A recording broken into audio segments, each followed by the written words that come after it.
जय हिंद। आज हम बात करेंगे 1905 के बंगाल विभाजन से लेकर 1911 के दिल्ली दरबार तक। 1905 में जो बंगाल विभाजन हुआ था उस समय वायसराय कर्जन थे, लॉर्ड कर्जन। 20 जुलाई 1905 को लॉर्ड कर्जन ने बंगाल विभाजन करने की घोषणा कर दी, जिसके विरोध में 7 अगस्त 1905 को कलकत्ता के टाउन हॉल में मणिक चंद्र नंदी के अध्यक्षता में स्वदेशी आंदोलन से संबंधित प्रस्ताव प्रस्तुत किया गया। 16 अक्टूबर 1905 को बंगाल विभाजन लागू कर दिया गया। कलकत्ता के टाउन हॉल में स्वदेशी आंदोलन से संबंधित जो प्रस्ताव प्रस्तुत किया गया था उसे कांग्रेस ने 1906 के कलकत्ता अधिवेशन के माध्यम से अपना समर्थन दिया। इसके अध्यक्ष थे दादा भाई नौरोजी। इस अधिवेशन में स्वशासन, स्वदेशी, बहिष्कार एवं राष्ट्रीय शिक्षा से संबंधित प्रस्ताव प्रस्तुत किया गया, जिसे सर्वसम्मति से पारित कर दिया गया।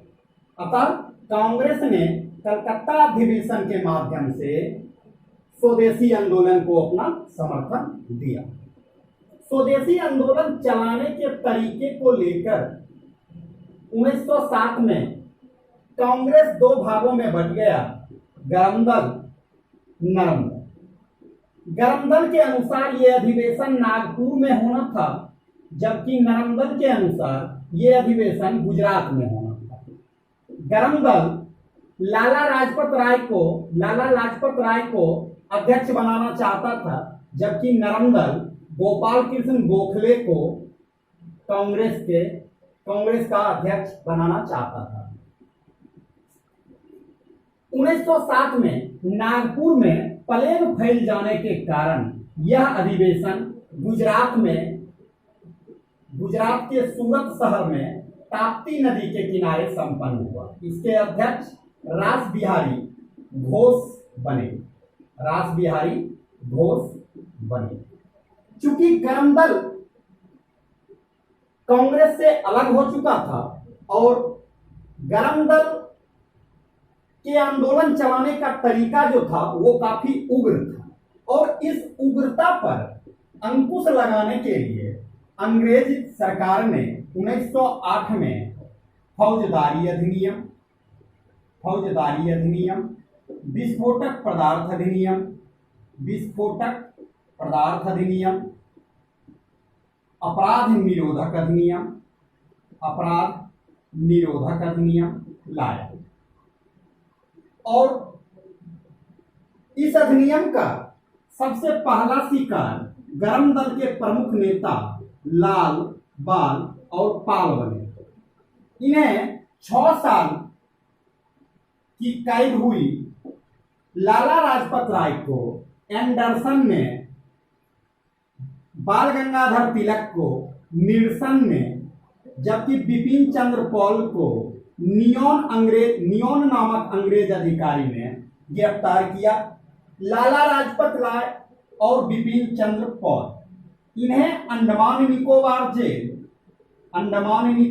जेल, जबकि बाल गंगाधर तिलक को मांडले जेल भेजा गया। 1914 में जब तीनों को जेल से रिहा किया गया तो बाल गंगाधर तिलक और लाला लाजपत राय पुनः राजनीति में सक्रिय रूप से एक्टिव हो गए, जबकि बिपिन चंद्र पॉल ने 1914 में जेल से रिहा होने के बाद सक्रिय राजनीति से संन्यास ले लिया। 1914 में संन्यास ले लिया।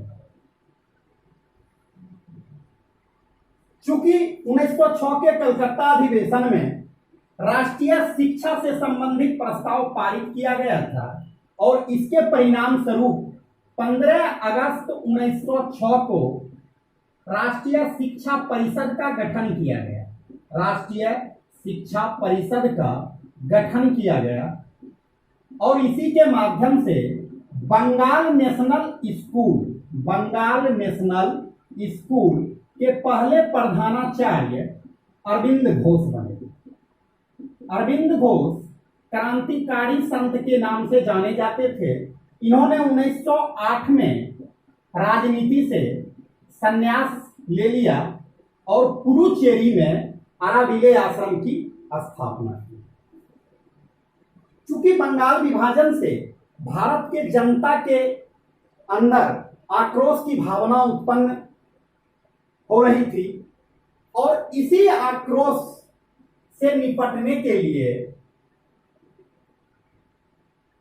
अंग्रेज सरकार द्वारा अरुणडेल कमेटी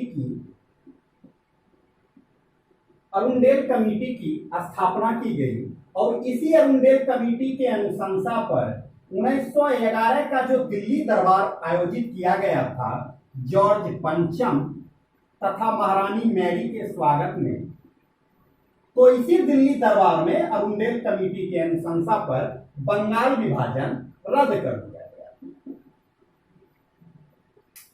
एक बार रिकॉल करते हैं। 1905 का बंगाल विभाजन लॉर्ड कर्जन के समय में किया गया था। 20 जुलाई 1905 को बंगाल विभाजन की घोषणा लॉर्ड कर्जन ने किया, जिसके विरोध में 7 अगस्त 1905 को कलकत्ता के टाउन हॉल में मणिकचंद नंदी के अध्यक्षता में स्वदेशी आंदोलन से संबंधित प्रस्ताव प्रस्तुत किया गया। कांग्रेस ने 1906 के कलकत्ता अधिवेशन के माध्यम से स्वदेशी आंदोलन का समर्थन किया। इस कलकत्ता अधिवेशन के अध्यक्ष दादा भाई नौरोजी थे। इस कलकत्ता अधिवेशन में स्वशासन, स्वदेशी, बहिष्कार एवं राष्ट्रीय शिक्षा से संबंधित प्रस्ताव प्रस्तुत किया गया था। 1907 में आंदोलन चलाने के तरीके को लेकर कांग्रेस 2 भागों में बट गया, गरम दल तथा नरम दल। गरम दल के अनुसार ये अधिवेशन नागपुर में होना था और इसके अध्यक्ष लाला लाजपत राय को बनना था, जबकि नरम दल के अनुसार ये अधिवेशन गुजरात में होना था और इसके अध्यक्ष गोपाल कृष्ण गोखले को बनना था। 1907 में नागपुर में प्लेग फैल जाने के कारण यह अधिवेशन सूरत में, गुजरात के सूरत शहर में ताप्ती नदी के किनारे संपन्न हुआ। इसके अध्यक्ष नरम दल के नेता रास बिहारी घोष को बनाया गया। चूंकि गरम दल कांग्रेस से अलग हो चुका था और गरम दल जो स्वदेशी आंदोलन के विरोध में आंदोलन चला रहा था, उसका तरीका काफी उग्र था और इसी उग्रता पर अंकुश लगाने के लिए अंग्रेज सरकार ने 1908 में फौजदारी अधिनियम, विस्फोटक पदार्थ अधिनियम तथा अपराध निरोधक अधिनियम बनाया और इसके पहले शिकार गरम दल के प्रमुख नेता लाला लाजपत राय, बाल गंगाधर तिलक और बिपिन चंद्र पॉल बने। लाला लाजपत राय को एंडरसन नामक अधिकारी ने गिरफ्तार कर अंडमान निकोबार जेल, बिपिन चंद्र पॉल को नियोन ने गिरफ्तार कर 6 वर्षों के लिए अंडमान निकोबार जेल, जबकि बाल गंगाधर तिलक को निरसन ने गिरफ्तार कर मांडले जेल भेज दिया। 1914 में जेल से रिहा होने के बाद लाला लाजपत राय तथा बाल गंगाधर तिलक पुनः राजनीति में सक्रिय हो गए, जबकि बिपिन चंद्र पॉल ने 1914 में सक्रिय राजनीति से संन्यास ले लिया। बंगाल विभाजन के कारण भारतीय जनता में जो असंतोष उत्पन्न हुआ था, उस असंतोष को समझने के लिए अंग्रेज सरकार के द्वारा अरुणडेल कमेटी का गठन किया गया और इसी अरुणडेल कमेटी के अनुशंसा पर 1911 के दिल्ली दरबार में बंगाल विभाजन को रद्द किया गया। दिल्ली दरबार में मुख्यतः 2 घोषणा हुआ था। एक, बंगाल विभाजन रद्द किया जाएगा, दूसरा, भारत की राजधानी दिल्ली होगी। ये दोनों घोषणा 1911 में किया गया, जबकि इसे पूरा 1912 में किया गया। Thank you.